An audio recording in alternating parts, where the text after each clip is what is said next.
Well, Kilmarnock make one change in the side that drew last week's opener at Hibs. Bobby Williamson has decided to match Celtic's formation, so Sean Hesse comes into a back three, with Antonio Calderon dropping to the bench. Ian Durant, Craig Dargo and Kevin McGowan are all injured, but there's a home debut for Michel Gongi. Andy McLaren, available after suspension, is on the bench. Well, Martin O'Neill keeps the side that saw off St Johnstone. John Hartson is a sub, but there's no place in the 16 for Steve Guppy or Momo Silla. That's because of an SPL rule, which means you must have 2 under-21 players in the squad, hence the presence of Maloney and Craney instead. Lubomir Maratic is given a rest, but Henrik Larsson isn't, and he's got 7 goals in his last 2 games against Killie. Yeah, Bobby Williamson played with a flat back 4 at Easter Road last weekend, but like Sandy Clark at Celtic Park last week, decided to go with a back 3 this afternoon.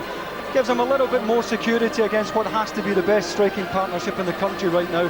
Chris Innes, I imagine, given his physical presence, will lock on to Chris Sutton.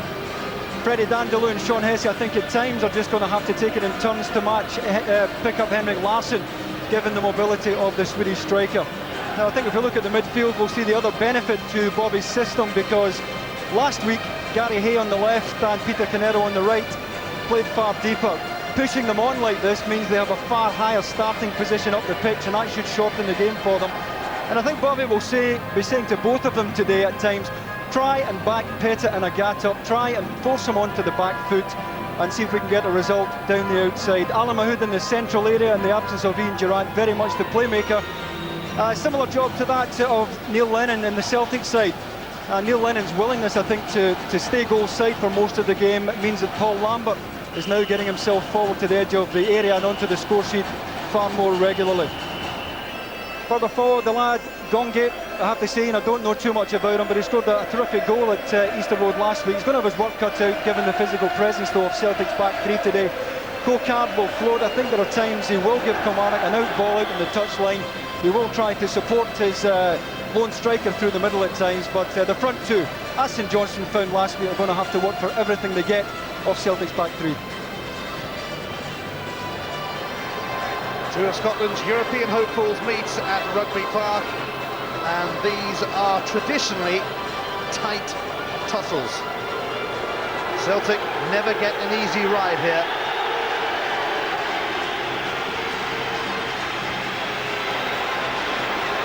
John Hartson on the bench, but sure to play some part for Celtic today.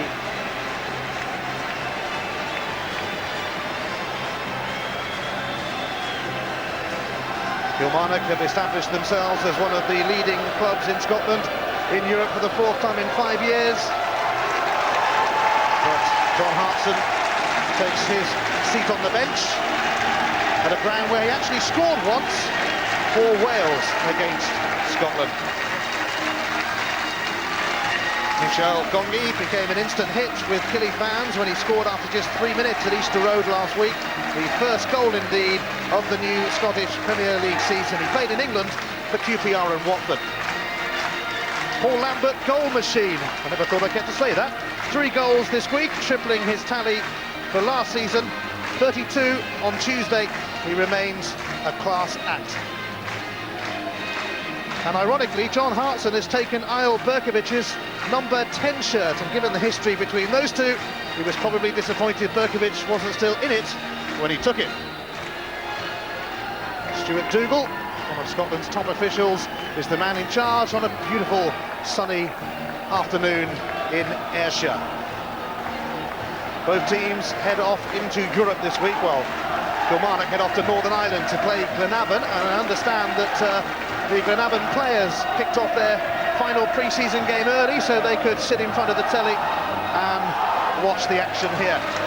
Celtic, of course, well, they meet Ajax in a Champions League qualifier on Wednesday in Amsterdam as they look to get into the Champions League for the very first time. When you just beat Manchester United 4-3 in front of 67,000 at Old Trafford, this might seem like a bit of a come down, but whilst it was fun to put one over the English champions, this game means much more to Celtic and to Martin O'Neill as he pursues back-to-back league titles, something that Celtic haven't managed since the early 80s, would you believe?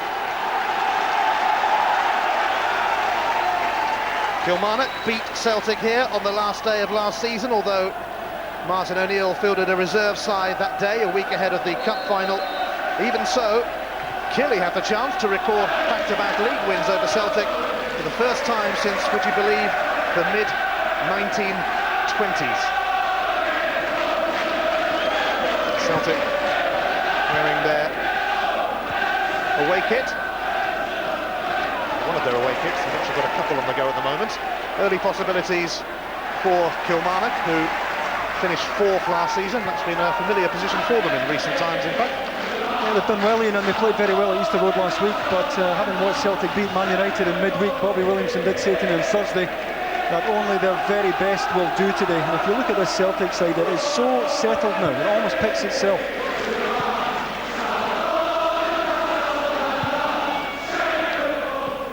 Johan Mjällby got Celtic's season going last week with the opening goal against St Johnstone. Paul Lambert then weighed in with a couple. Here's Bobby Petter, who probably hasn't been too impressed to see Steve Guppy arrive at Celtic this week, and he's lost out there.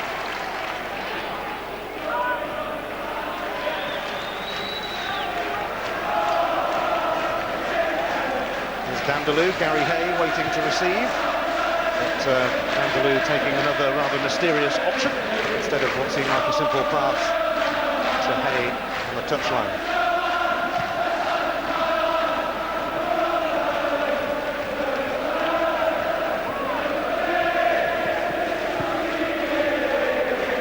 Innes. Here's Hesse, who hasn't actually played since last December. Gongi chasing this one, and Tebeli has to deal with it, and does. That's the ideal ball for him. I mean, you saw he's still got a bit of pace, Gongi there. Ball just dropped over the top of Celtic's back three. I think we'll see a fair bit of the Route 1 ball from Kilmarnock today.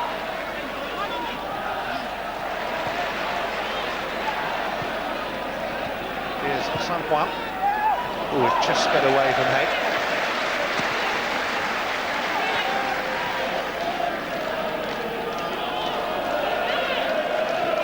Bobby Williamson has done a fine job taking Kilmarnock into Europe for the 4th time in 5 seasons, and his reward, a 5-year contract. So the drinks are on Bobby later on. Usually are anyway, to be fair.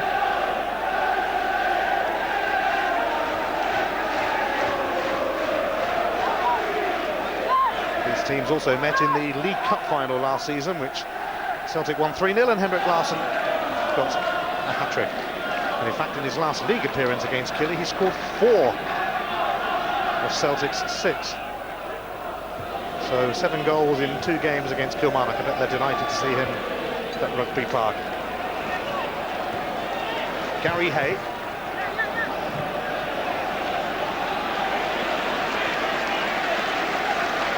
Tebeli. Didier Agat. Hassled by Hay, but a free kick will be given. I think you see there how keen though Gary Hay was to get to Didier Agat there. And I think if you give either of Celtic's wide two a chance scene to get the ball into feet and get turned and running at you, you're going to be in bother.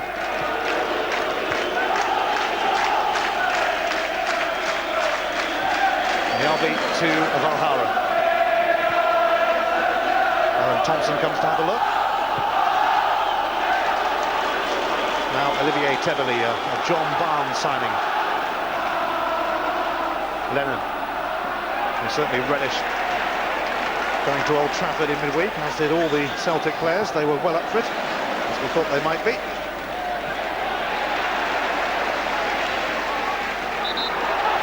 And they'll have to be well up for it here, because they always get a tough time against Kilmarnock at Rugby Park.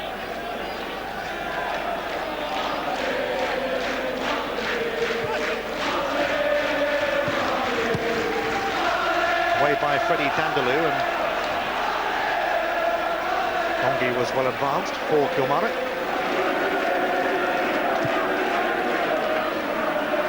Lambert, who's been amongst the goals in what's been a wonderful week for Celtic. They saw off St Johnstone. They toppled the English champions Manchester United on their own patch, then made a triple transfer swoop And today, it's all Rangers compelled at home by Livingston as Sutton gets a free kick. I'll tell you what, he's brilliant at that. No intention of jumping there, Sutton, just backed in and won the free kick, and we see him do this so often.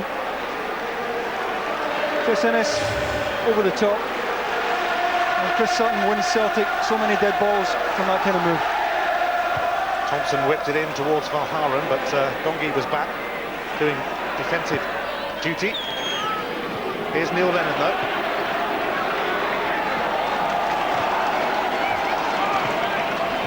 Lambert covering.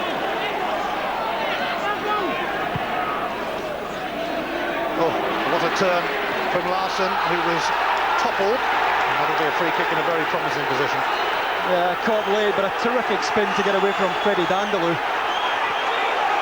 A bit of aggro there, Stuart Dougal in among it right away.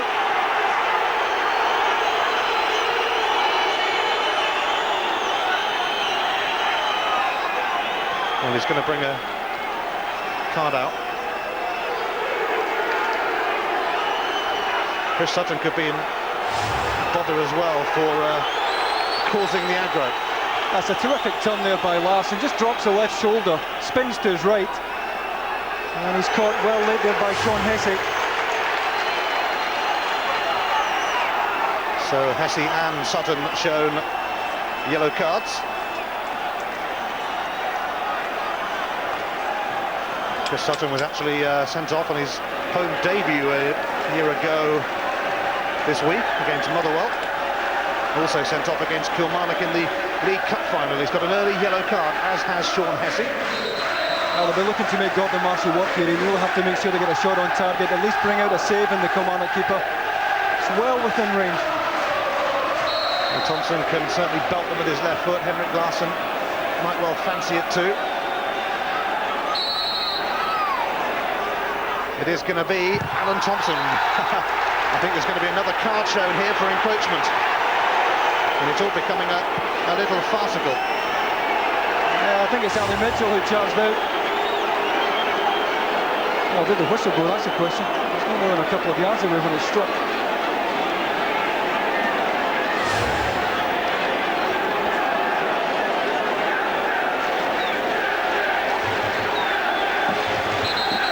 So Celtic can try again.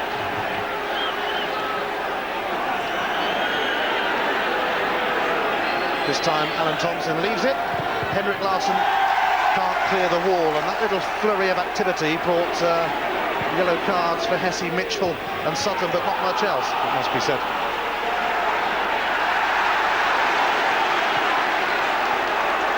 Bobby Petter. Oh, it's going to be another free kick. Christoph Kokard is the offender this time, and Stuart Dougal will endeavour to calm things down a little bit. I don't think there's a great deal of malice in it. I think it's just a typical forwards mistimed tackle. A good footwork by Petter there on his way. Chance for Celtic to throw Mjällby forward. Valharan. It's Neil Lennon who sends it in. It's only cleared as far as Lambert. Tebeli. Sutton flicked it on. Away by Canero. Gongi has been taken out now. And Lambert. Busy night for Mr. Dougal so far. But then they're always a bit tasty. These Rugby Park encounters between Kilmarnock and Celtic. Hesse's free kick. Peter Canero, one of the promising youngsters at Killy. Actually, in the summer, he had an accident on holiday, needed several stitches in his arms and legs when he fell through a glass-cased gaming machine in Magaluf, as you do. Must have been some night.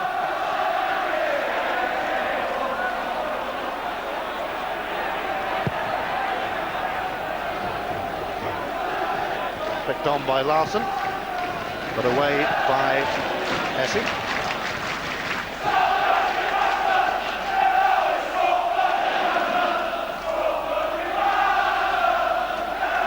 Dandalou's header puts his own team under a bit of pressure.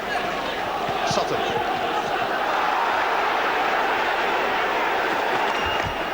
Both teams fully committed to the cause so far. And Sutton trying to help it on to Larson. Because Sutton a title winner north and south of the border with Celtic and with Blackburn Rovers. Tebele. Should be a safe catch for the former Celtic keeper Gordon Marshall, who'd love to put one over his old club. And Mialbi has impeded Coquard. Very well held up though by Dongi. One ball by Gordon Marshall, taken in well by the striker, and Mialbi well out with the challenge.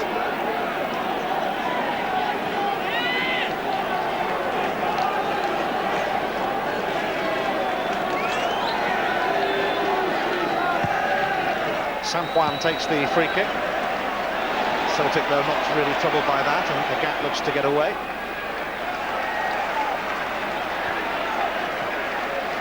Mialbi. Neil Lennon. Oops, that's a bit awkward for Valharen. The big Belgian has been outstanding since the day he joined Celtic. And this man hasn't been too bad for them either, Johan Mialbi, who played for much of last season with a groin problem, certainly towards the end of it, and had that operated on in the summer. Lambert, Thompson, Petter, going back to his homeland in midweek, and Celtic head to Holland. John Hartson warming up already, stating that he's fit to play a part today, even though he would be a bit behind the Scottish teams as far as getting fit is concerned, although not that far behind. Dongi chasing this, and has he got the better of Mialbi? He has, you know, Dongi. There's nobody waiting in the middle, and Valharen can turn it away. That's a terrific run by the striker there. Took a tough couple of yards out of Johan Mialbi there. Needed a supporting run from midfield, it wasn't there.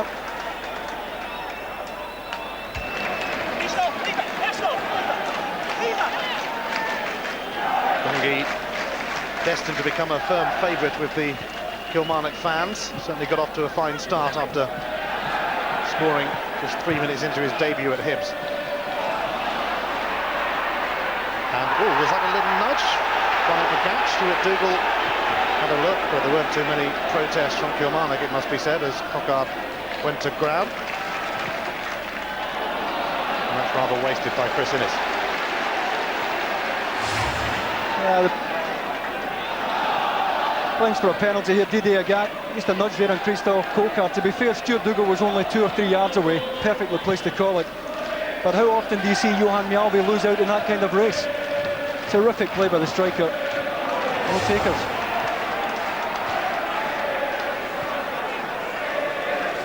Dongi played for Watford and Queen's Park Rangers, south of the border. Thompson across towards Sutton, who has support from Agat and also from Lambert, and Larson's never going to be far away, and he pokes it back for Sutton, and Dandaloo with a wonderful interception. That's rather typical of Freddie Dandaloo, mind you. Celtic, though, haven't finished yet. Here's Agat. Stopped in his tracks.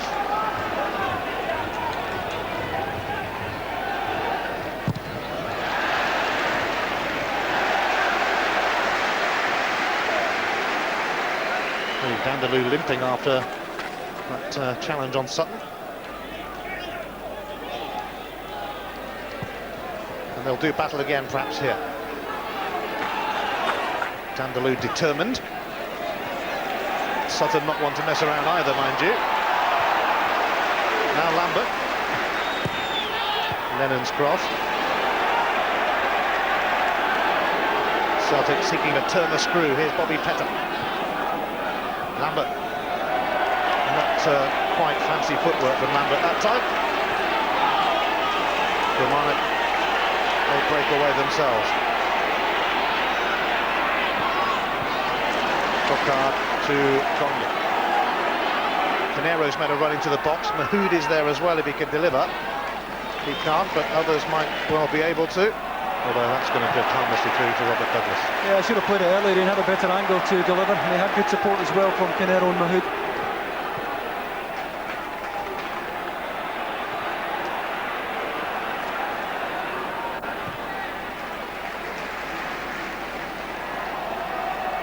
Olivier Tebeli getting a run in the team because another of Martin O'Neill's new boys, Bobo Balde, is injured. O'Neill steering Celtic to only the third treble in the club's history. The only other manager to do it, Jock Steed. He wasn't bad either.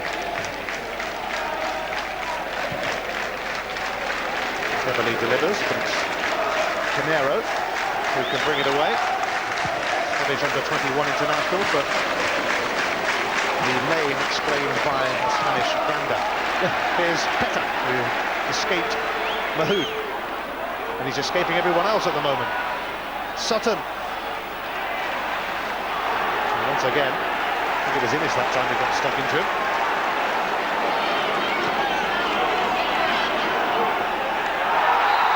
Neil Lennon charging Canero unfairly.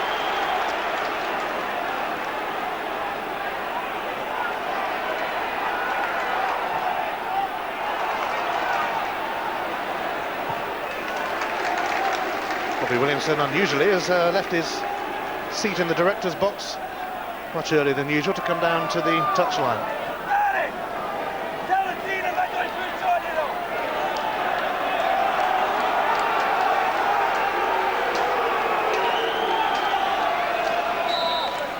Delay as Lennon does his boots up, but Kilmarnock have a chance now to put the champions under pressure. Canero to Gongi.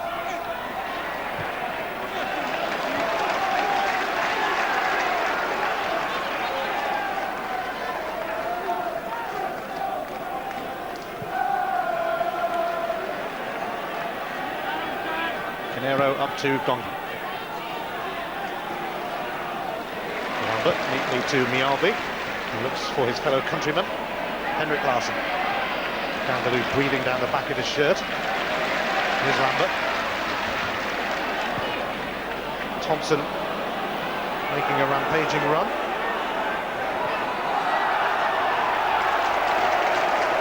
Well, it looks like we are going to see the early introduction of John Hartson, signed for an initial £4 million, rising to £6 million.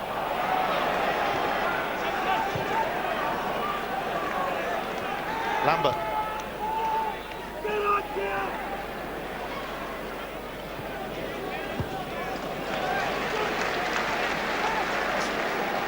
John Hartson waiting to come on. It's a bit of a mystery, but maybe Henrik Larsson has a little bit of a problem. Bobby Petter certainly does at the moment. He's taken a knock as well.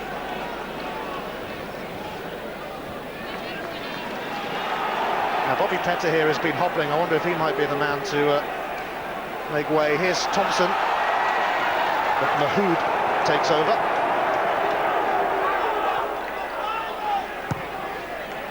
Away by Canero. And Celtic will hope to make that change ASAP. It is going to be Bobby Petter, I think, who's going to have to make way. He's been hobbling, and that'll be a real shame for him if he misses out on the return to Holland midweek against Ajax, but also with Steve Guppy having systematised at the club as well, if you hope he's not too serious. Yeah, I mean, the Celtic supporters will be delighted to see John Hartson at this early stage, but it's a worry for Martin O'Neill. Bobby Petter holding his left thigh there. I think I want to get him off, get some ice on it. I hope that he's okay for next midweek, but not a bad replacement to bring on. Now this will be interesting. Two battering rams up front for Celtic, Sutton and Hartson on for his debut. Lennon's free kick immediately seeking out the big Welshman. It's going to drop for Didier Agat. Here's Lambert. Oh, Lambert's got it back. Looking for another one to add to his 2 against St Johnstone and 1 against Manchester United, but Hesse hassled him. Well, this is something we're seeing far more often from Paul Lambert these days. And principally through Neil Lennon's willingness to sit in the defensive position, Paul Lambert getting himself into the opposition box far more regularly these days. Got himself a goal at Old Trafford as well in midweek. Once again, he shows there his willingness to go and support his front players.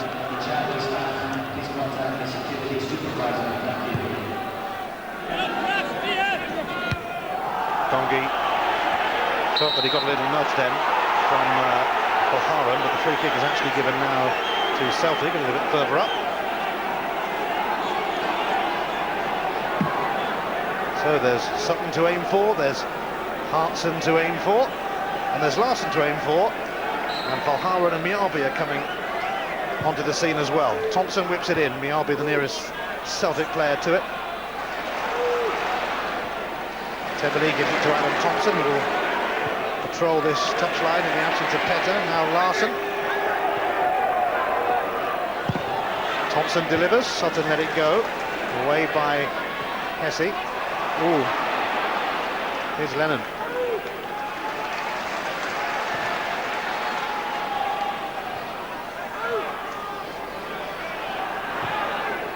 Now Paul Lambert. Straight through to Gordon Marshall. Bobby Petter has a hamstring problem, which is really bad news for him, bearing in mind Guppy's arrival at the club. He'll be after his position. And he might well get it, because it sounds like he won't play much of a part for Celtic Petter in the next few weeks. Gongi opens up for him here. Oh dear.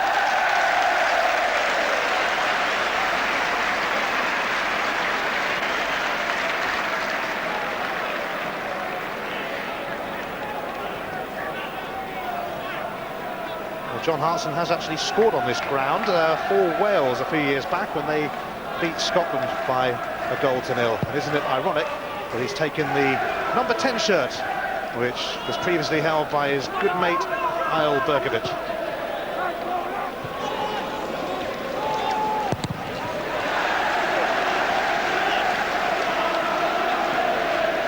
Yeah, the action area is dead level in, but I think Bobby would be hoping to pose just a little bit more of a threat at the other end of the ground, starting to get hemmed in across their own 18-yard box.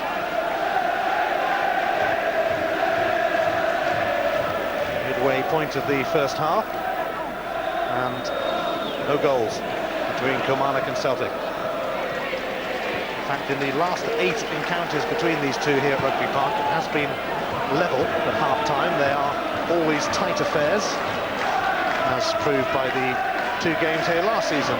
Celtic won the first 1-0, KIlmarnock won the second 1-0, although it was a second-string Celtic side out that day, ahead of the cup final.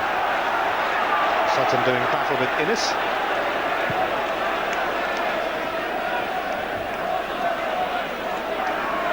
Here's Hartson, who of course could have been a Rangers player but failed a medical at Ibrox almost a year ago.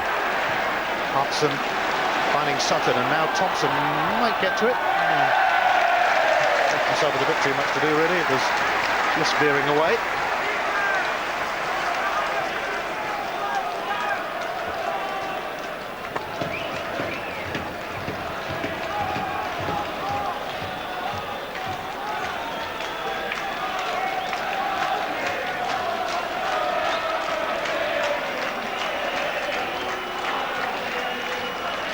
KIlmarnock's home record last season was a little disappointing, bearing in mind the excellent support they have here. It should be a bit of a fortress for them, but they lost 8 times at home, and that's something that Bobby Williamson will seek to improve on as he looks once again to take them into Europe.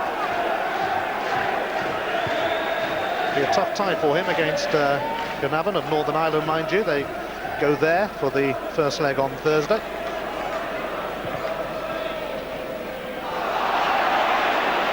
Hartson on the volley. That would have been a bit special had it gone in. Like most strikers, prepared to take it on there. Ball sat up nicely for him. It'll take something a bit special to beat Gordon Marshall from that range.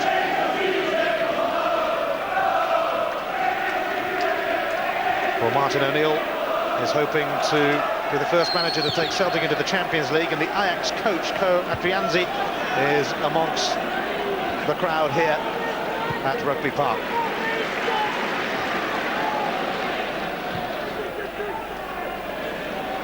First leg in Amsterdam on Wednesday.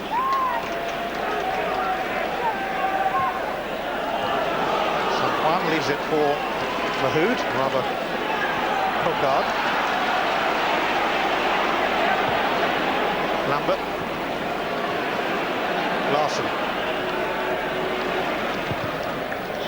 Larson towards Hartson. Oh, he might have left that behind Thompson. Yeah, he made a lot of good room though, John Hartson. Just dropped off Chris Innes there at the back post. Found a nice little bit of room. Larson, good vision there, looked up. Good weighted ball. Hartson maybe up just a fraction earlier there to get it back across goal. Gongi making a good run. And it's handed off cleverly for a Killie corner.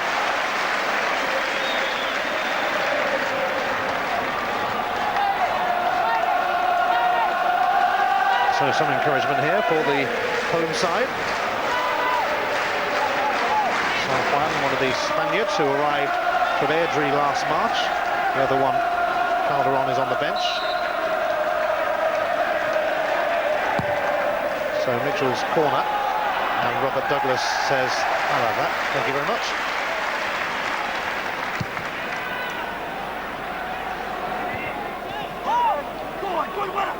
Well, you asked Martin O'Neill yesterday about the possibility of playing Hartson, Sutton and Larson in the same team, and I don't know if he planned to do it this quickly. Yeah, I mean, he's also playing them as more or less as a front three. We thought Henrik Larsson might have dropped off the front. He hasn't done that. The three of them playing right up front, forcing the KIlmarnock's back three to go man for man. I have to say, playing very narrow at the moment, Celtic's front three. Well, Baharan has found Hartson, who didn't quite know where the ball had gone. Oh dear! That's going to be a yellow card, I would imagine, to Hartson. If he gets away with this, it will be a surprise. Yeah, I think he is getting away with it.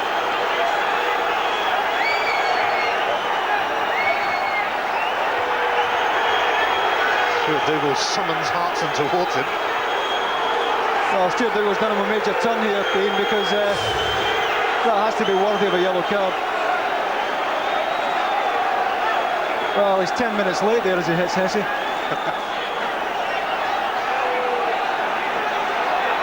Well, what a let-off for John Hartson. I mean, how can he not get a yellow card for that?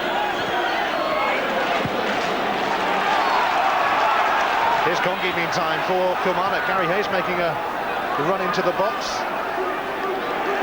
Gongi, though, held up on his travels by Valharan. He's about to have Lennon there as well.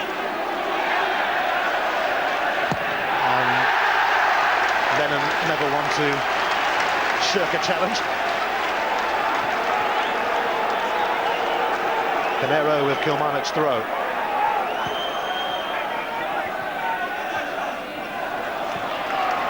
Canero has done well, and he's delivered well. Gongi lifted it over. He was under pressure at the time, mind you. That's a decent ball into the front post, Dean. And I think you'll see it's the presence of Gary Hay here that makes it difficult for Celtic to defend it. See Hay coming across to the front post, nudge on Mialbi, who doesn't quite get it away.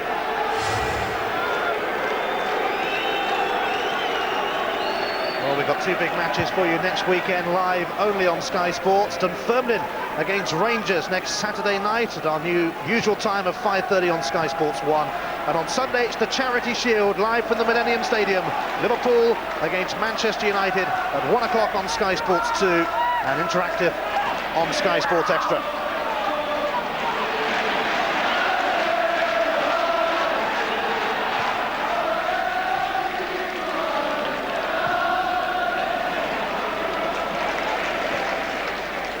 Here's Hesse. Hay. Alan Mahood, who scored the winner against Celtic here in May that took Kilmarnock into the UEFA Cup. Sutton. Looking for Larson and finding him. This could be ominous for Kilmarnock. Henrik Larsson quickly has two men on him, but sometimes two is not enough. That time it was.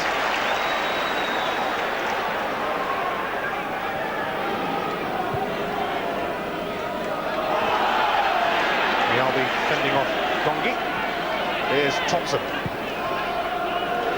Away by Gandalou, but only to Lambert.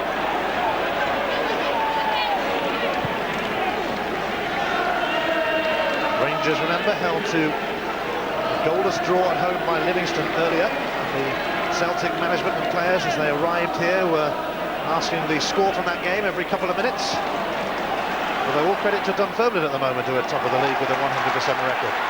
Here's Gongi. Needs help. Gary Hay might yet come in on this, except Tebele got there first.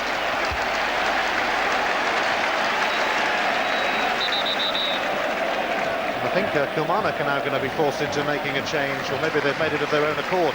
Andy McLaren, who had such a wonderful start to last season, is going to replace the Spaniard Jesus San Juan.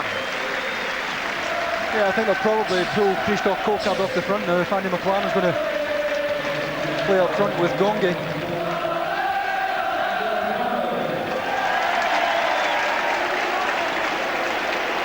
McLaren started last season with a goal spree, but the goals dried up for him as the season went on.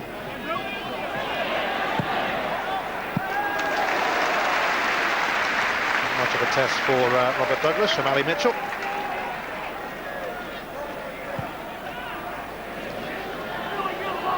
Tebele, Lambert, tripped by Mahood, and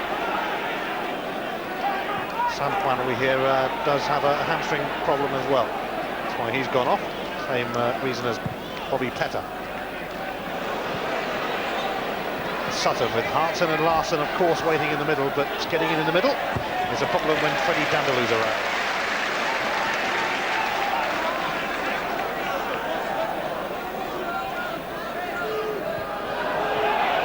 Nobody picked up Tebele. Away by Hesse. Here's Gongi.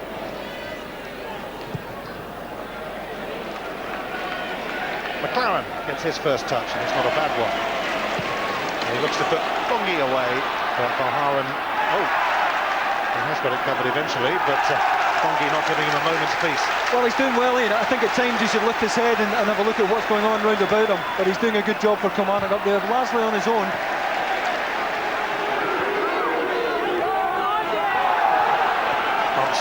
Battling with Hesse, but Henrik Larsson takes over, and Kilmarnock could be stretched here. That's going to be a free kick, and Mitchell took out Larsson. I see the good body strength from Larsson just here in that collision, rides the tackle from Ali Mitchell, but certainly wasn't getting away the second time. And again, I think Ali Mitchell probably lucky they're not to be shown a yellow by Stuart Dougal.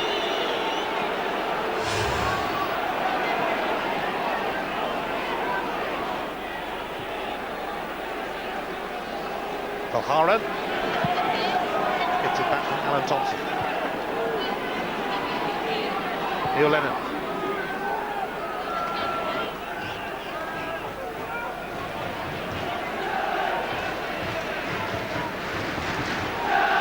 No goals, but it's certainly been a bit meaty at times as the flag goes up against John Hartson.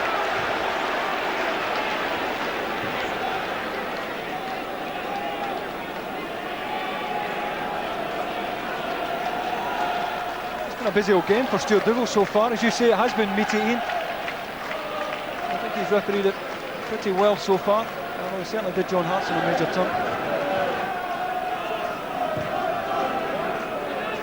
I wonder if Hartson will think he can get away with that every week in Scotland. Oh, Thompson with a high boot on Pinero.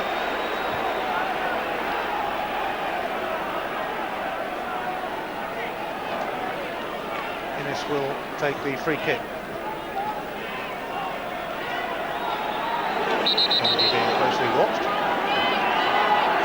Hartson is told to get back a little bit further. Chris Innes sends it in. Hey, it's just going to go away from the hood though, and it'll be scooped up by Hartson. Sutton.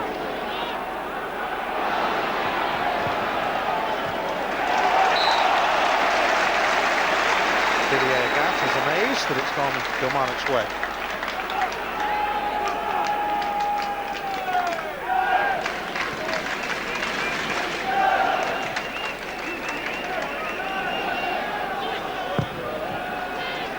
Mahood. once signed by Brian Clough for Nottingham Forest. Dongi's flick didn't come off. Thompson could benefit. Lennon into the path of Valharan. Larson is hugging the touchline. Just there.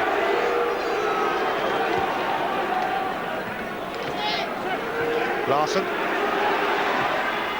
And Valharan suddenly appears in the box and didn't really make the most of it. That's a good run forward from Valharan, but I'm sure Martin O'Neill would rather have had Alan Thompson in this situation, because it's a terrific reverse ball there by Larson and a good chance to throw one in between the keeper and last defender. Mialbi towards Larson, but Marshall comes and collects. In fact, Gordon Marshall played his last game for Celtic on the same day that Henrik Larsson made his debut for them.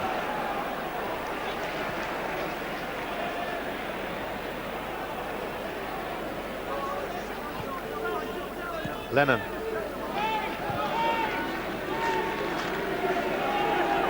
Mialbi. Up towards Hartson. A rather wayward header it appeared at first, although it does drop for Neil Lennon. Thompson wasting no time, up towards Henrik Larsson. And Hartson could be in! And it didn't quite happen for him. Yeah, I might have shot the arm, but I don't think it was intentional.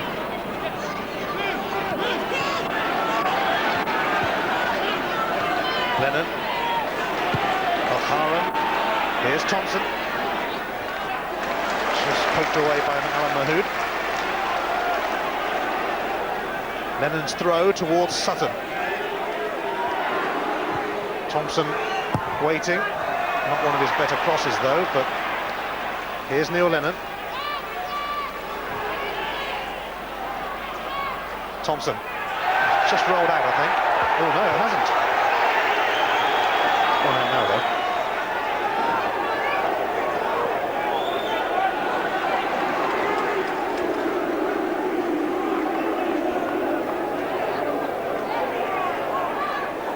Valharan's throw. Marshall came, but it's only gone to Alan Thompson.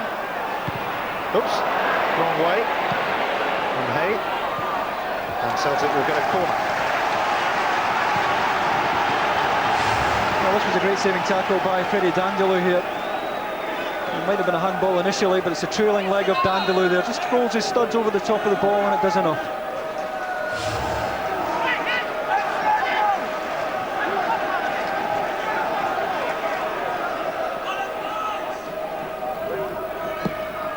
Agat sends the corner in. Valharan knocks it back and it'll be another corner as Celtic put a bit of pressure on.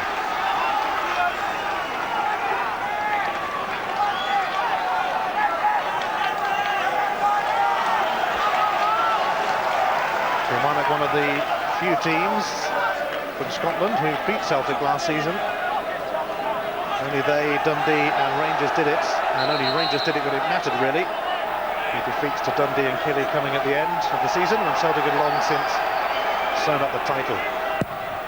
Thompson's corner, and it might still come to Henrik Larsson, and Valharan trying to force it in, and KIlmarnock defend for their lives once again. Yeah, they're under pressure because it's such a good corner. They're whipped in by Alan Thompson. Larsson with the hitch kick here as it spins up. Decent contact on, almost broke for Valharan. KIlmarnock had enough bodies goal side here. When that corner came in, they had 10 players in their own area. Third corner in succession then for Celtic. A gap this time. Marshall got something on it. Valharan steers it back in, and Hartson just steers it over. That would have been some moment for him if it had gone in. Yeah, again, it's a decent ball, and Gordon Marshall just ends up slightly under this, gets a decent part of the glove onto it. But John Hartson falling back there, can't quite get over this.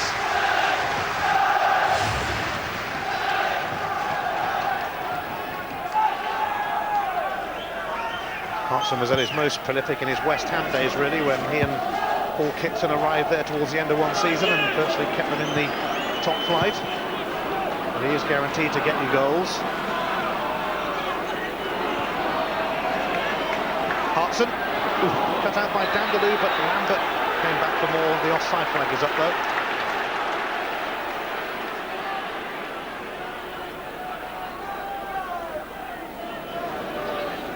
A real gritty encounter between Kilmarnock and Celtic. Bobby Williamson, the longest serving manager in the Scottish Premier League. He'll be around for some time yet, having just agreed a 5-year contract. Ali McLaren, a replacement for the injured San Juan. And now it's going to come to Canero. Coquard and Gongi waiting for a cross. Mitchell's coming in there as well. It's Coquard first of all. Look to return it to Canero. Came to Mitchell. And Douglas just scrambled across. It's got to go down as a decent chance there. Ali Mitchell never really managed to get a hold of it. Good attempted exchange here at the front post. Canero into the feet of Coquard, who had shown himself there at the front. And it's certainly a half chance there for Ali Mitchell. He's just going to speed away from Didier Agat, who had a fine start to the last season with Hibs, prompting Celtic to fork out a near 50,000 to buy him. He was only on a short-term contract at Easter Road. Electrifying pace.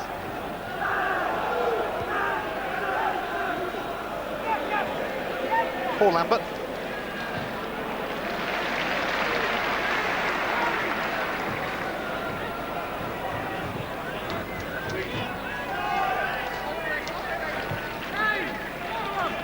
Kilmarnock, true to form, are giving Celtic a testing time. Hartson flicked it on, but it drops the wrong side of Larson.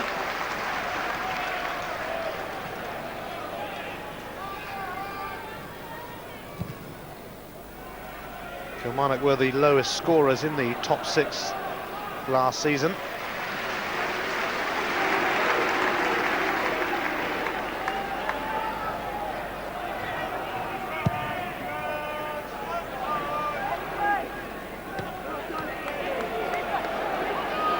Dandaloo and Sutton were almost entwined again. Sutton felt he was fouled, but the referee didn't. Martin O'Neill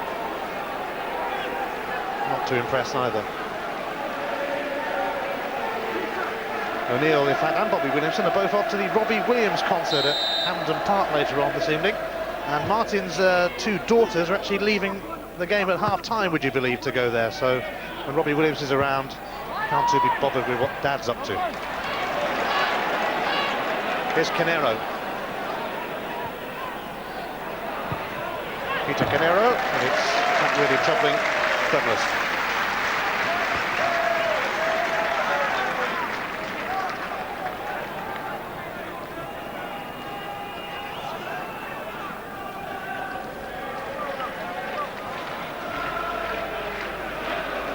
Celtic created records, of course, last season, and one remarkable statistic is that throughout the whole of the campaign they only conceded 4 first-half goals. There's a nasty 4 there for Coquard.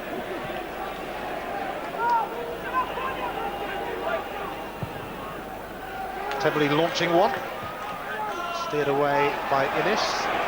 Thompson crashing in over Canero though, but Innis marshalling it behind for a goal kick.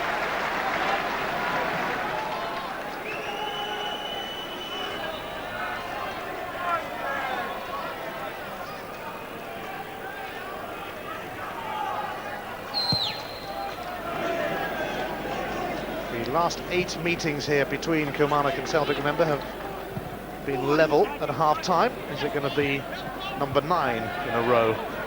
This shows how tight these games are.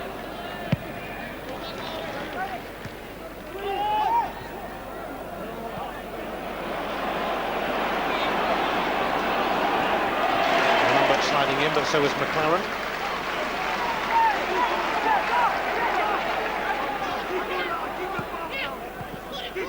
McLaren.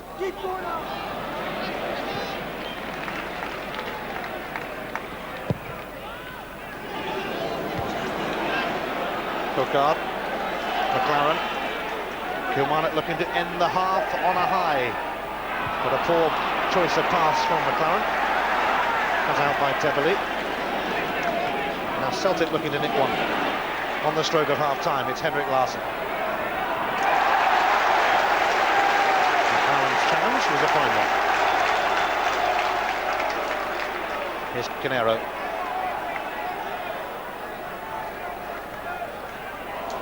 Cut out by Miolbi. Just as well, because Gongi was waiting. Sutton.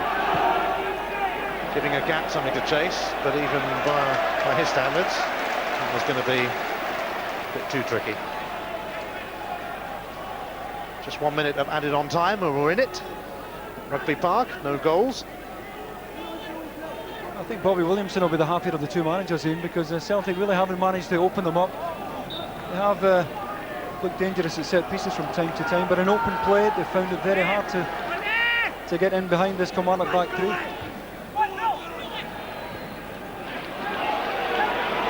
Alan Mahood. Seconds remaining in this first half. Here's McLaren. Mahood. Canero wants it out on the right, but it went through the middle, and Miolbi quite fancied it. Thompson up to Larson. Innes quickly in on him.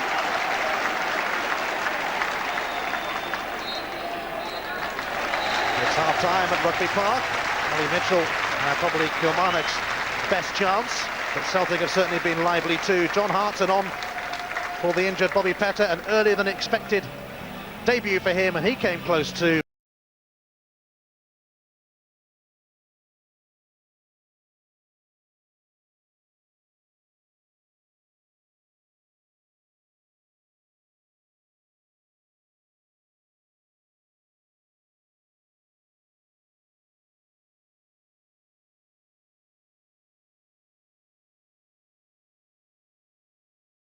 John Hartson will be looking for a debut goal, but he really was extremely fortunate to escape a yellow card and perhaps even a red for that challenge on Chris Innes.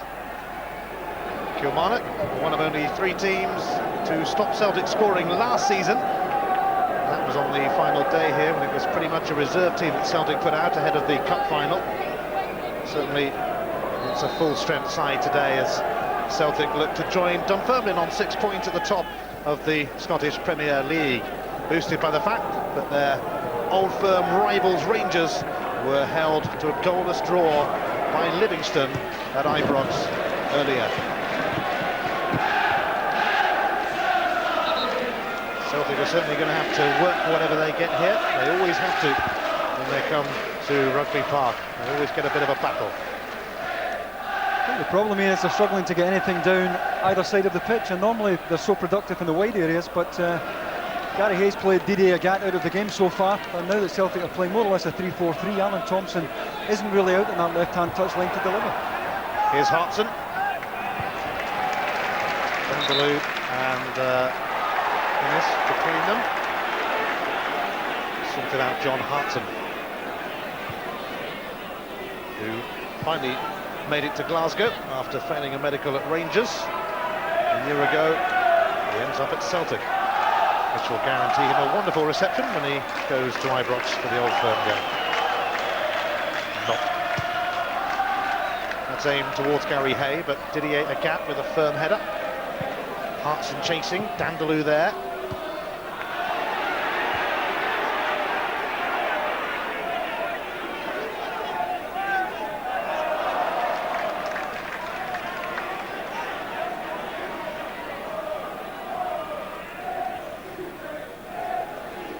Heavily and Gongi wrestling each other. Free kick going against the new KIlmarnock striker.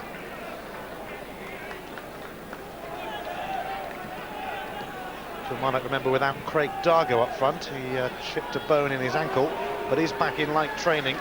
Ian Durant, a long-term casualty. For a couple more months yet. Kevin McGowan also on the injured list. Neil Lennon to Hartson. Back to Lennon. Larson waiting at the near post. It went back towards Hartson in the end, though. Didier Agat ready to have a run at Killy. Lambert aware of the presence of Gongi. Valharan. Larson, nice touch. Innes was quickly in.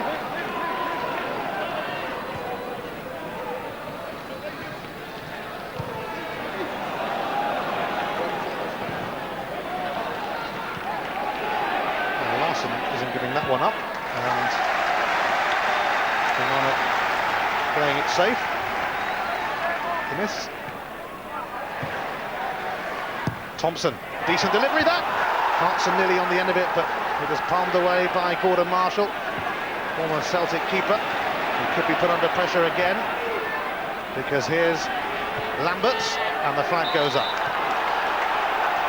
Yeah, Kilmarnock did well to step up there, but previous to that, terrific delivery from Alan Thompson. So Kilmarnock held a good line there, and Celtic got offside.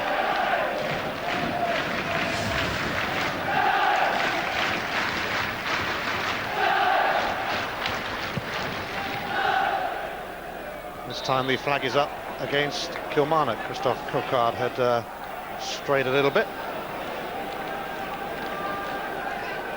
Celtic crowned champions of Scotland for a 37th time last season. The third treble in the club's history. They followed in the footsteps of that legendary team of the late 60s. But also won the European Cup, of course. Lennon, Lambert, Mjällby. Thompson on first time to Hartson. Lambert. This is neat from Celtic. Magnificent move. Thompson. Crowded out somewhat. In typical Killy fashion. Celtic will have to try another route with Valharan now. Dandeloo's going to clear to Gongi.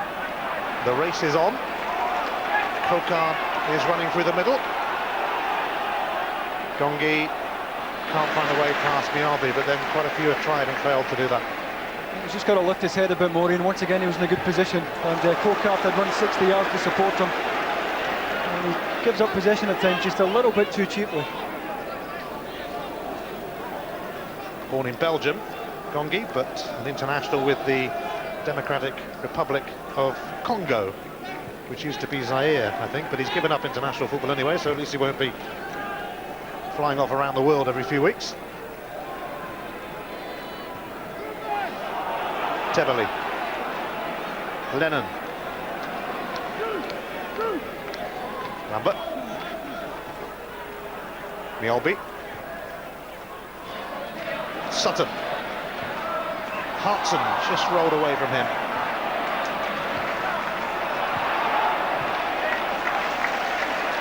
It's just going to run away from Gary Hare, is it? No, he kept it in fact. Coquard. Shaking off Lennon, but stopped in his tracks by Mjällby. And possibilities here for Kilmarnock with Hay trying to get in. And Douglas held firm. Mitchell had advanced into the box. Larry Mitchell had a great chance to put Kilmarnock ahead. Celtic were just caught sleeping here with a quick throw in. Mitchell on his way, and he's through in the goalkeeper here. Mjällby desperately trying to get back. And Robert Douglas did well to spread himself. Another half chance for Killy. Agat. Thompson.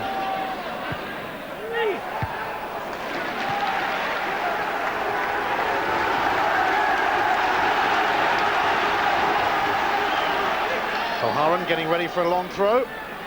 Hartson is the target, and the corner kick is the outcome.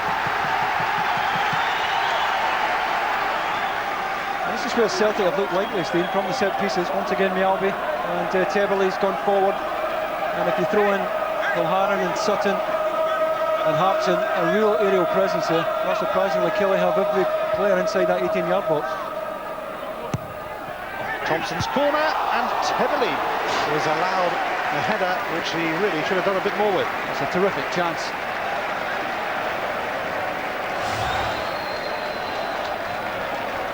Well, that's a glorious chance. And it's one, well, it's certainly one John Hartson would have fancied, or Larson for that matter.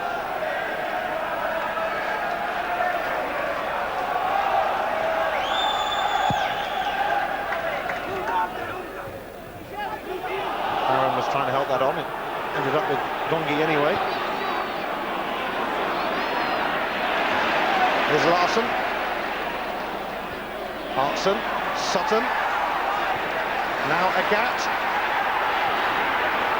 Celtic closing in, but once again, Kilmarnock closing them out, and it's a goal kick. Well, it's good defending by Gary Hay, because it just makes sure he stays on his feet there. And all the time he's waiting, and Dandaloo getting across to give him a little bit of protection. He knows he's one-on-one here, and he just slows him up. Eventually Dandaloo comes over as well, and they really just squeeze him out.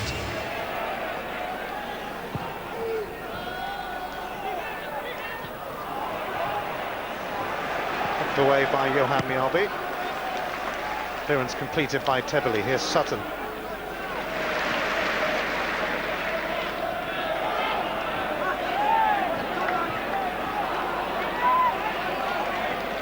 McLaren. Cookard. Here's Gary Hay.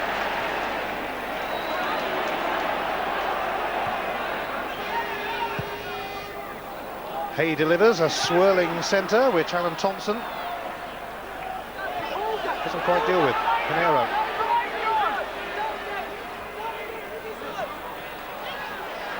Mahood. Poor delivery though. Goal kick. Well, Steve Guppy probably would have got on today with Bobby Petter going off injured, but having to sit this one out because Martin O'Neill, in accordance with SPL rules, has to have 2 players under 21 in his 16 on duty. So he couldn't quite squeeze Guppy or Momo Silla onto the bench. Maloney and Craney there instead. But with Bobby Petter struggling with that hamstring, Guppy could yet figure against Ajax in midweek. Free kick given against Agat. I think Didier Agat's saying that the system never gave this. A bit of leaning, bit of pushing.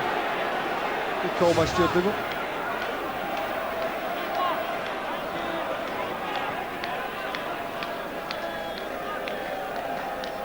Ten minutes of the second half played, no goals. Dogged and determined display from Kilmarnock. Celtic having to put themselves about as well. Thompson, Hartson, Larson. Tried to poke it through to Sutton, who was waiting. Celtic to try again with Agat. Gets it back from Sutton. Neil Lennon. Might well end up with Thompson away on the touchline. It does.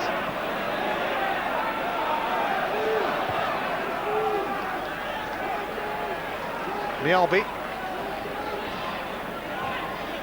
Chris Sutton. He's going to have a pop. Gordon Marshall watches it go wide. Yeah, he's dropped a bit deeper, Chris Sutton. Playing really off the front two now of Larson and John Hartson.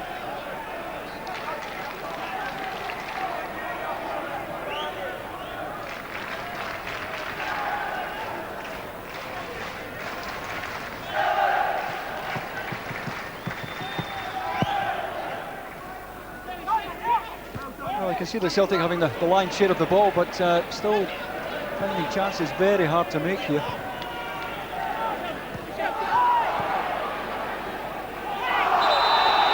Kilmarnock get the free kick eventually. O'Hara the offender. Yeah, it's good footwork there by Peter Canero.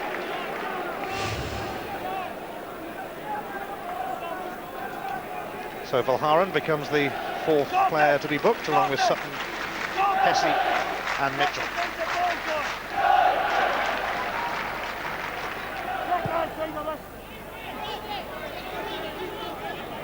McLaren, first half replacement for the injured San Juan. Gongi. Harmless though from a Celtic point of view. Douglas making his 30th appearance for the club.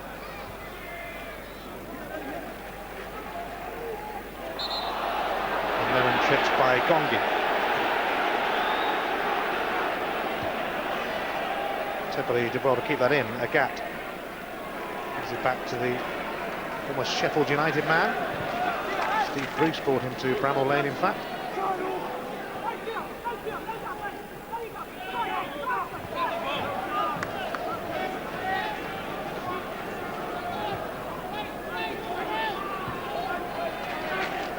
Tebele.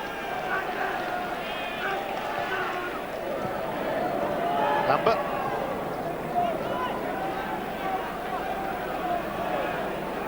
Mjällby.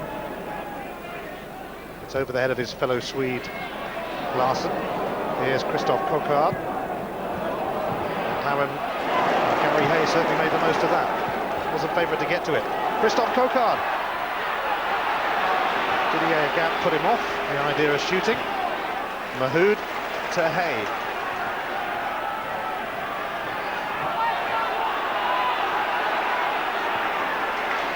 Mitchell. Canero. And this is very promising for Kilmarnock. Gongi flying through the air, but so was Douglas. Well, they worked it very patiently until they managed to get Kokard free on the right-hand side. To be fair, it wasn't a bad ball in at all.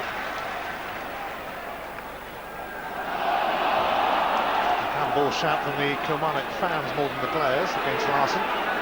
Here's Lambert. Thompson available. That's where it's going.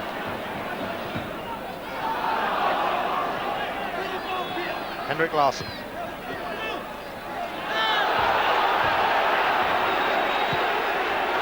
Kilmarnock strong and resilient, not giving the men who matter to Celtic much time on the ball at all.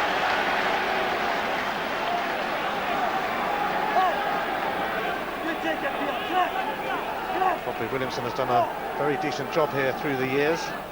Can't really ask for much more than European football 4 times in 5 seasons for a club like Kilmarnock.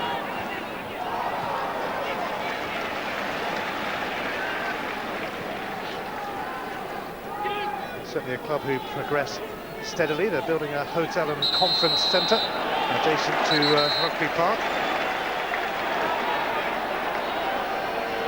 I think this is where they've got to throw the big guys forward, Ian. I mean, very few chances in open play here. It's a chance to throw a diagonal in and hope they get a knockdown here.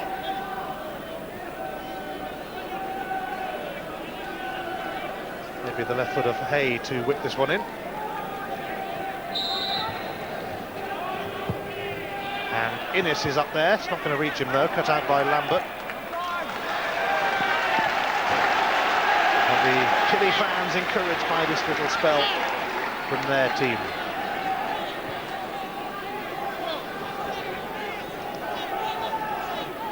It's going to be a long one towards Gongi. The missed kick actually might yet favour Kilmarnock. They're going to get a corner. Kokard putting himself about. Actually played for France, although not in recent years. Bit of competition in that squad. McLaren's corner.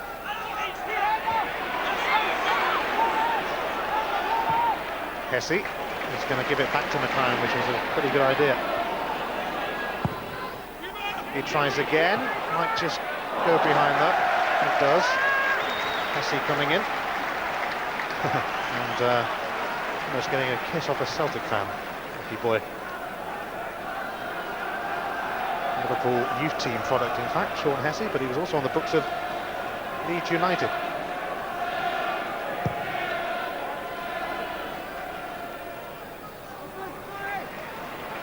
Didier Gap. Here's Lambert. No way through for Celtic yet.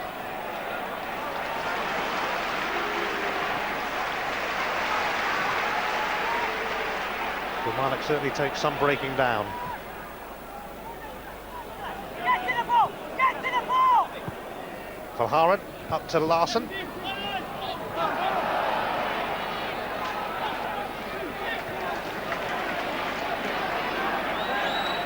Kilmarnock in Europe once again. They will meet Glenavon of Northern Ireland on Thursday in the UEFA Cup qualifier.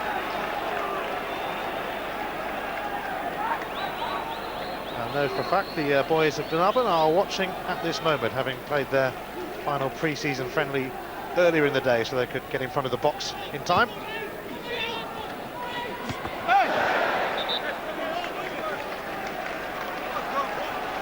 Gongi has joined Kilmarnock on a 1-year deal. He's 34 years of age, but pretty mobile. He's still pretty sprightly for that age, and I think we saw in the first half when he took a couple of yards out of Johan Mjällby that he's still got a fair bit of pace about him. He's done a decent job today, but I think it's at the back that Kilmarnock have really got it spot on today. Really denied Celtic any width down either side, and the back three have been tremendous. Now that Chris Sutton's dropped off, Alan Mahood's picking him up. Here is Sutton.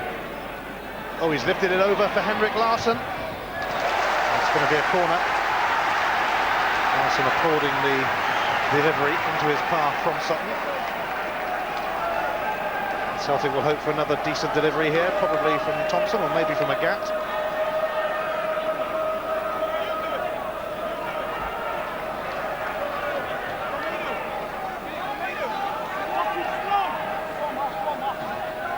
It is Alan Thompson who delivers.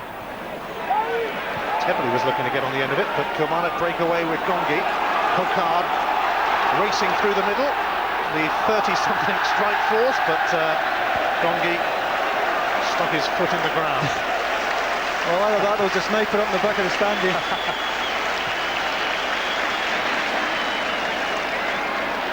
Here's Larsson.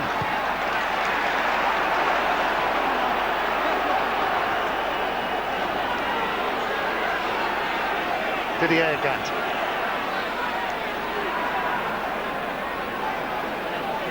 Lennon.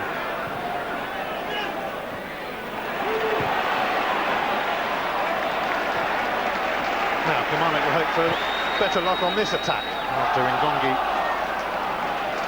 sent the turf flying. Mahood. Canero. Ngongi watching his footing this time. Taking on Valharan, and that's a cross that has caught out Douglas, but Celtic survived that scare. Well, Ali Mitchell simply didn't fancy him to get the cross in. I don't think any of us did, but a wonderful delivery to the back post.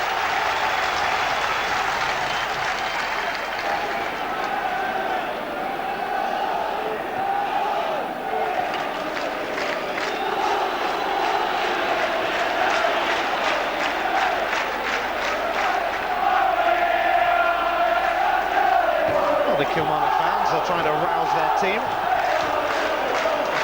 Celtic are going to bring on Jackie McNamara shortly. Here's Didier Agat.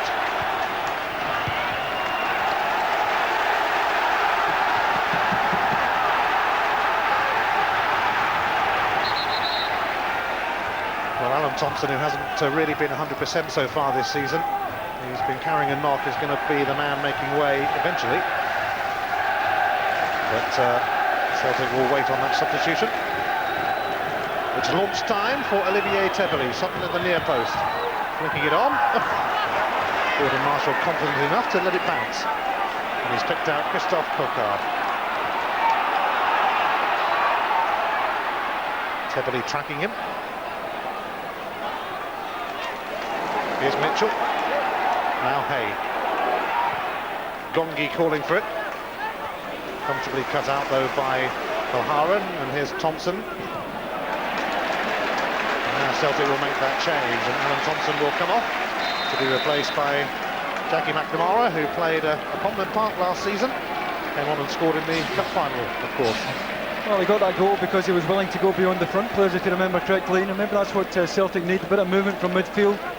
Someone prepared to go beyond the ball at times, because at the moment Kilmarnock looking very compact.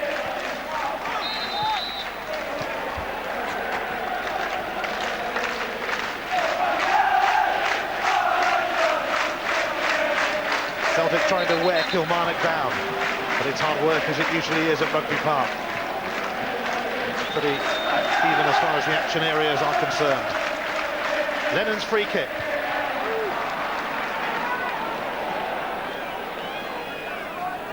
Tebley. Johan Mjalby. Up it goes towards Hartson. McNamara gets his first touch. Lennon outside of him. Larsson is going to be the man to latch onto this, though. Gongi keeps it in and gets the throw.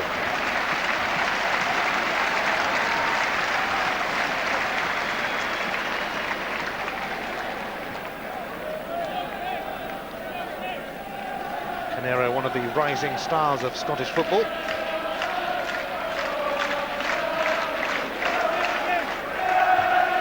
Vincent has a few good kids on his books, mind you, whom we will see a fair bit of, I'm sure, this season. Gongi.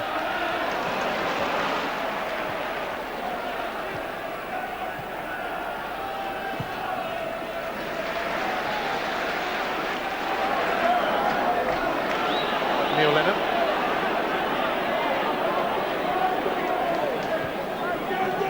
Here's Tebberley.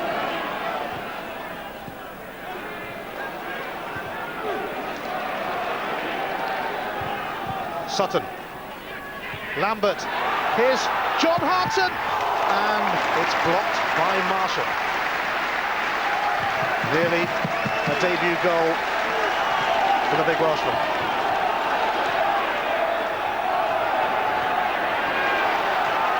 Gary Hay has been nudged by Tebberley, the free kick. Well, Celtic did ever so well to play him in the first place. Patient build-up. Delightful first-time layoff by Lambert. Has to take it early. Can't really blame him. Hit the target, but too close to Gordon Marshall. Enough power in it, but just couldn't find the inside of the far post. Best chance Celtic have had, arguably. Gordon Marshall keeping his former club at bay. Still we wait for a goal at the Celtics' first attempt on target.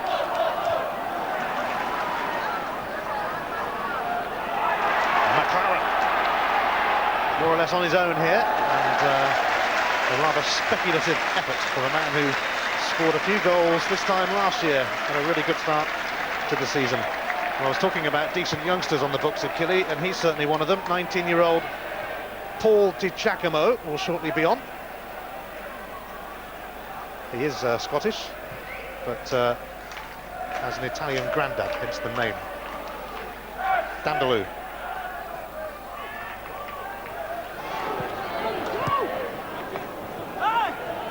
Hay has lost out to Didier Gat. Trouble here for Kilmarnock. Gat on the rampage, going it alone. And Marshall there once again.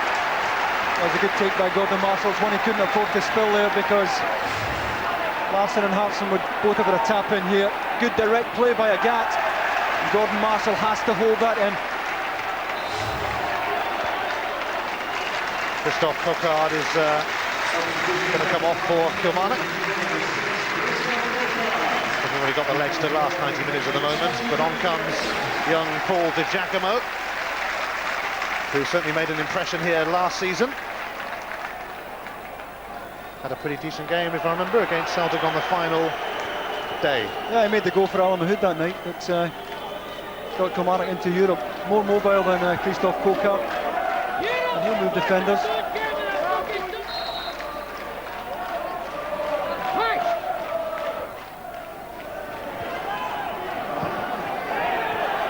Well, we said Celtic never get an easy ride when they come to Rugby Park, and it's proving to be the same again in that respect. Inside the last 20 minutes now. Di Giacomo getting involved straight away, and that's, for a moment, it looked interesting.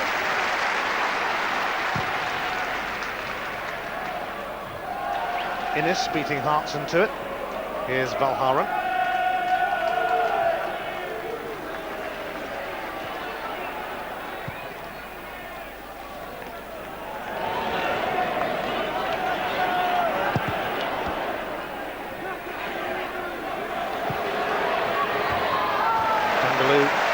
Just hooking it out.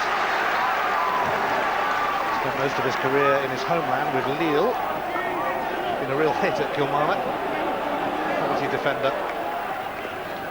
Good discovery by Bobby Williamson. Sutton.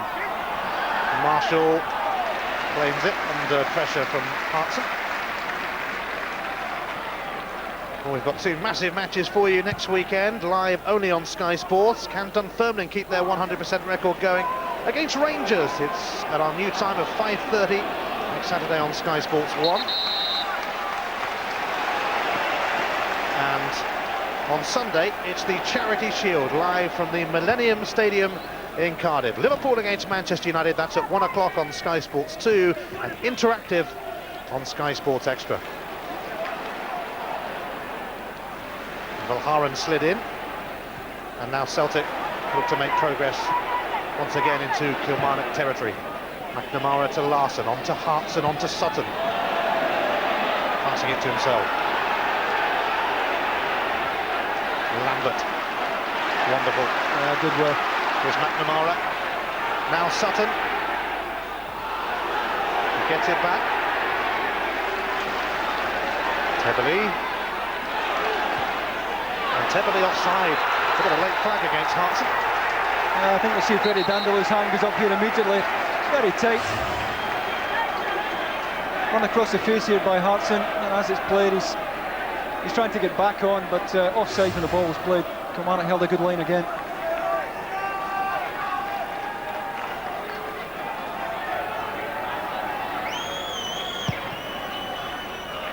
Hartson was actually made club captain at Coventry when he decided to stay there a few weeks ago, but found the pull of Celtic too much, as a lot of people do. And destined to make a big impact in the Scottish Premier League. Should have had a goal, perhaps, in this game, but could have had a yellow or a red card as well, come to that. Just a typical game for Big John, who helps it on.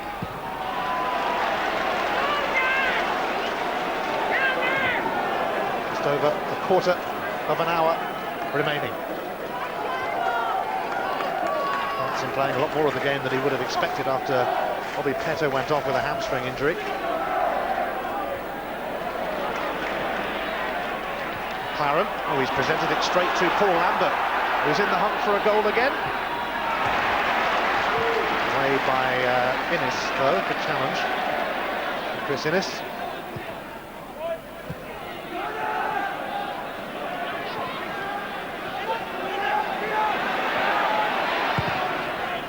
Larson's centre, but safely collected by Gordon Marshall.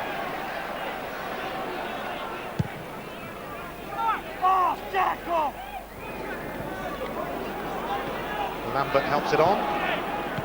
Agat, Sutton, and Larson is onside.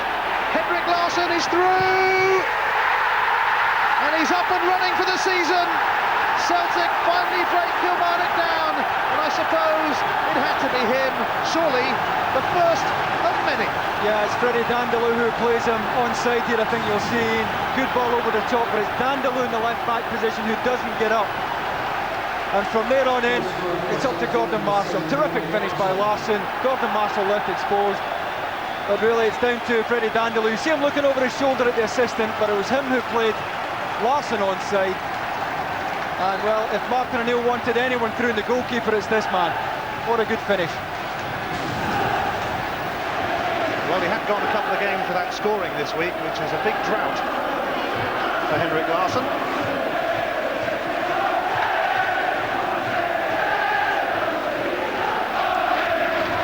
Larsson had scored 7 goals in his last 2 games against Kilmarnock, so they won't really be surprised that it was he who sprung the offside trap.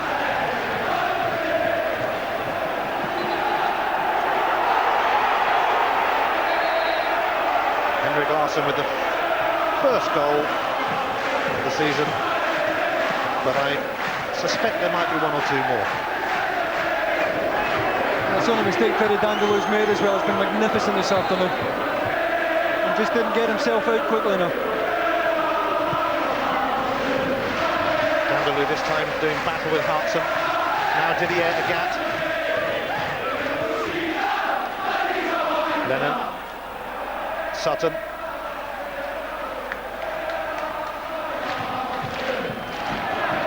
Larson. Lambert goes for the return. Now Jackie McNamara.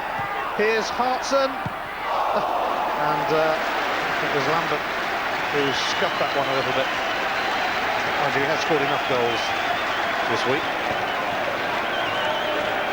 Kilmarnock are going to bring on Antonio Calderon, and it's Michel Songi who is going off.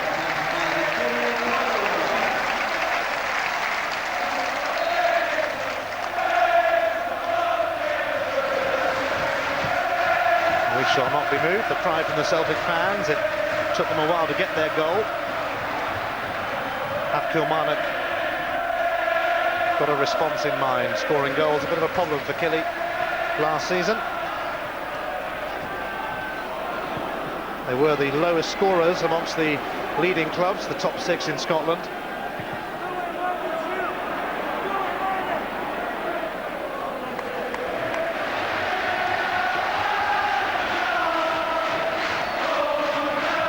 Larson only really needs one little sniff of goal though.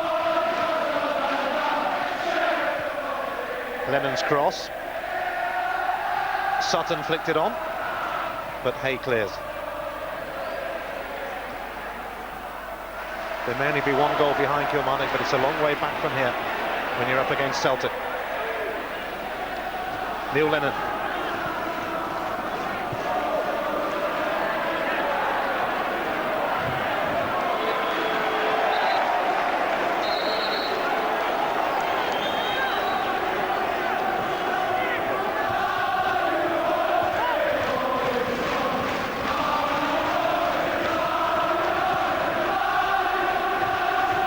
Be a big result if Celtic manage to get a win here, because they always do get a rough ride at Rugby Park.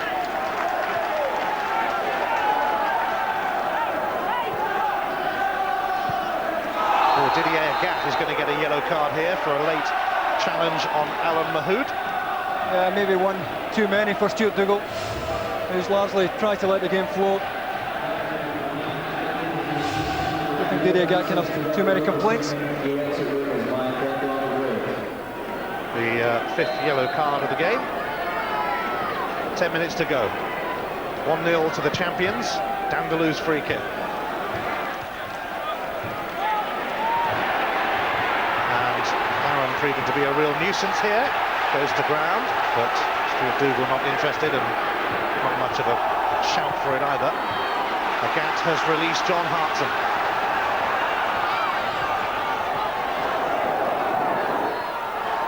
Hartson manages to deliver. McNamara is going to be on the end of that. He cues it up for Henrik Larsson, who just tried to do a little bit too much perhaps, but what wonderful feet.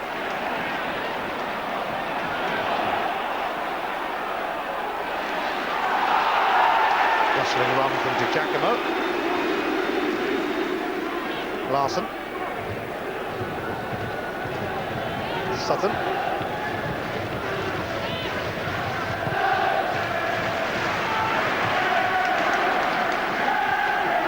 One team with a 100% record so far in Scotland, Dunfermline, but Celtic could be joining them on 6 points.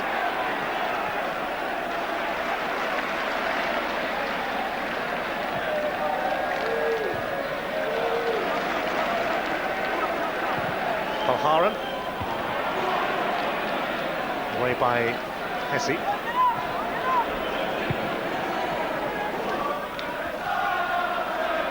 Hesse there again. Lennon mopping up, as they say. Lambert. McNamara waiting to receive. The ricochet off Calderon favoured Lambert.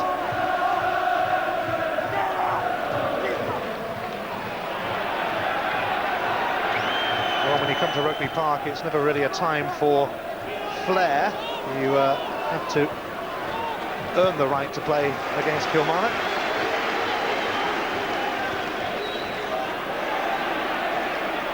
But these kind of performances by Celtic are the sort of performances that champions are made of. Champions all around the world get their fair share of 1-0 away wins. Here's Paul Lambert. Tried to slip it through to Larsson, but Dandelou read that one. McLaren.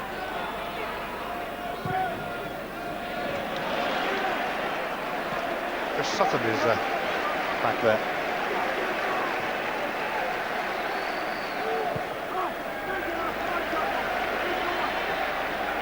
Kilmarnock can't really get the ball.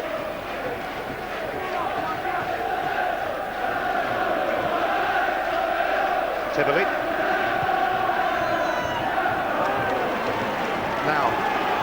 the beneficiary of Mahood's tackle. Here's Di Giacomo,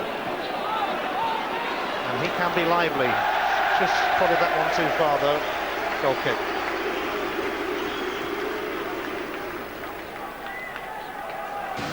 I think if we look at the goal here, and you'll see the Freddie Dandaloo in this position here, and if he's wide, I don't think he can afford to be any deeper than the deepest central defender, because once the ball is played, both Innes and Hesse are skinned. They can't possibly recover from that situation. And well, it was the last man they wanted in the goal, wasn't it?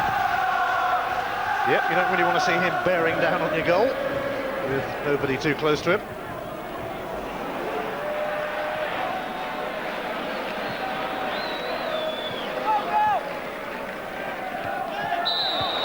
Foul on Larson by Innes. It'll be a free kick as Celtic prepare to bring on one of their youngsters, Stephen Craney. He made a few fleeting appearances last season, including one against Killie in the League Cup final.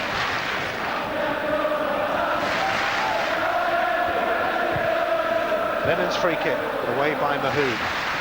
Here's Tebele, who I think is going to be the man to make way.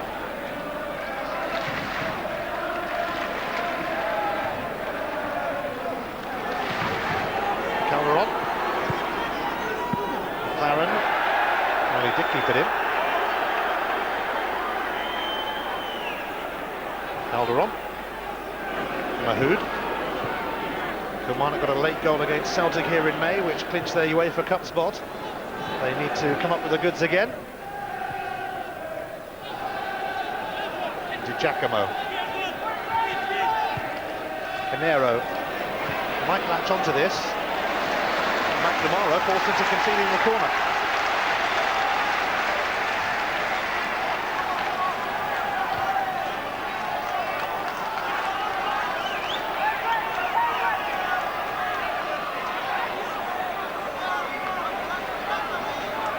Andy McLaren ready to deliver, and Dandaloo was in amongst the throng. It's come to Hesse, who didn't really mean to do that. I think the sun might have been in his eyes, mind you.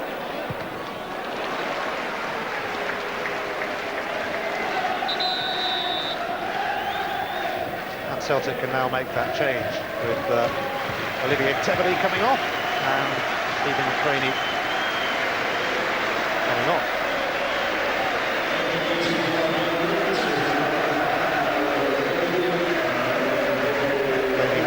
Promising youngsters at Celtic. Yeah, I think he's got a real chance, this laddie, Stephen Craney. Very easy on the eye, comfortable on the ball, good composure.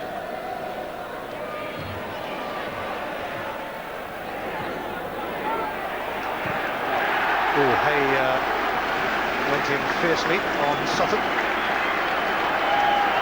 who's not one to pull out of anything like that either. Dandaloo. Away by Mialbi. Well, I say away, might be doing him a favour, but it drops harmlessly for Douglas.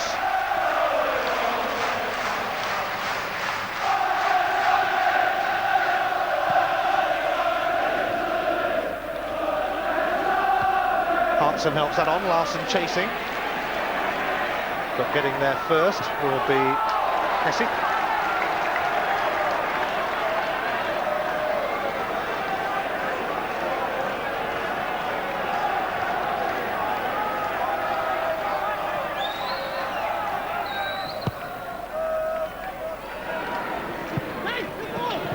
Celtic close to victory. Your man of the match, David. Well, this fella, I know he made a mistake not getting up quickly enough for the Celtic goal, but that apart, I think Freddie Dandaloo has been terrific today against the best striking partnership in the country. They then threw on John Hartson. They've been caught once, but over the 90 minutes, I think it's a first-class game. He's my Bank of Scotland man of the match. Such is the quality of that Celtic attack, though, that one little mistake can prove so costly.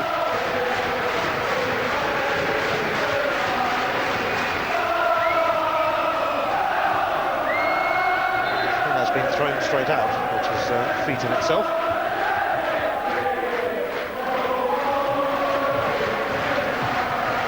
Well, anything that Bobby Williamson and The other managers getting against the old firm is a bonus, really. Craney, Lambert. Celtic sitting on their 1-0 lead and not terribly troubled at the moment. Mialbi, Hartson.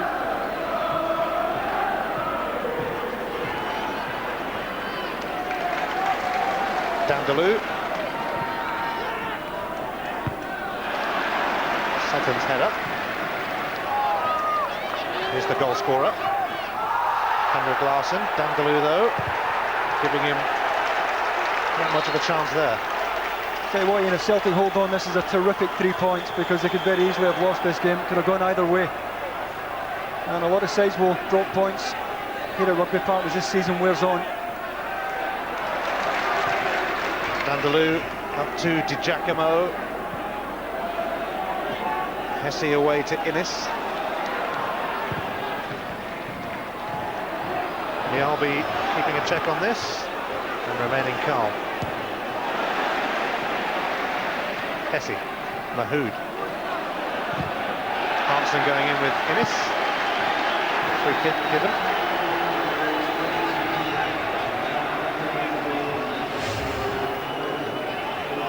Yeah, it's John Hart's just leading with a sole of his boot again there.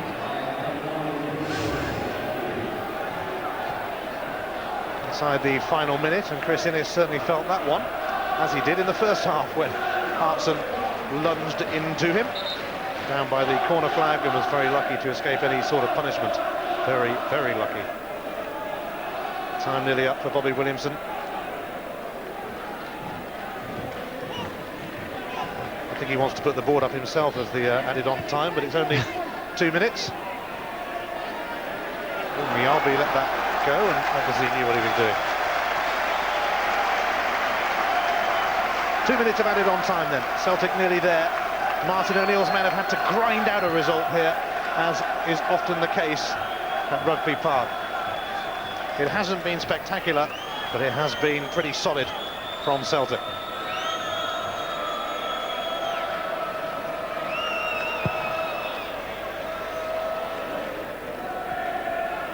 Larsson in the hunt again, but Dandaloo this time turns it back to Marshall. Gary Hay fooled himself.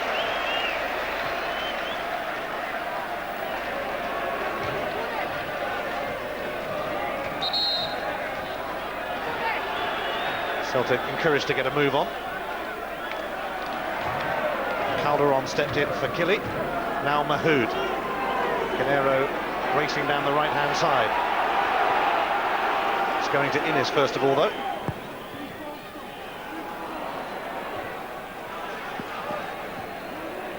Celtic got Chris Sutton playing at the back now. He started up front, dropped off in the second half, now he's playing at the back. Could be in goal if we had a bit more time left soon.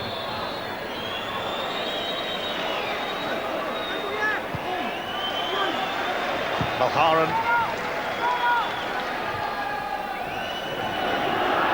Oops, Celtic left it. KIlmarnock have hope with Gary Hay. McLaren looking to return it, but too many Celtic bodies around for KIlmarnock's liking. And it must be a matter of seconds remaining.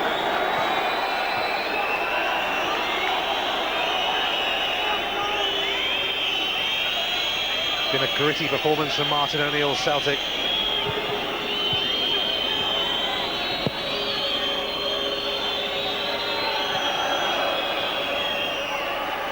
Looks like 6 points out of 6 for Celtic, though, at the start of this season, and that's something that their big rivals Rangers cannot boast after being held by Livingston earlier, but it is something that Dunfermline can boast. They also have 6 points. Henrik Larsson proved to be the difference between the two teams in the end.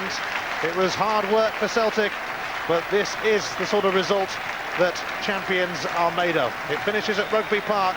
KIlmarnock 0, Celtic 1.